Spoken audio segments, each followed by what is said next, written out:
Este hombre ha estado en el País Vasco. Está en el país.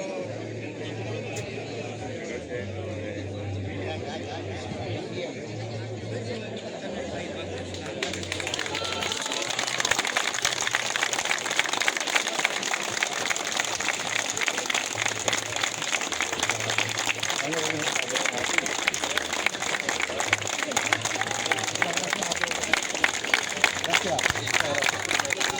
Muchas gracias. A los compañeros, por supuesto, no hace falta ni mencionarlo. Pero en general a toda la población, de toda la demarcación, no me quiero dejar nada. Toda la demarcación, La Vera, los Pueblos Nuevos, incluso los Ibores, Fresnedoso, Castañar, todos los Ibores enteros. Y bueno, pues que han sido unos años de mi vida, una etapa, ahora empiezo otra etapa nueva que espero que me vaya al menos igual que hasta ahora, o al menos con la misma salud. Y nada, ahí sigo, ellos ya saben que para cualquier cosa que necesiten, ahí está mi casa y ahí estoy yo, que no sea dinero, claro.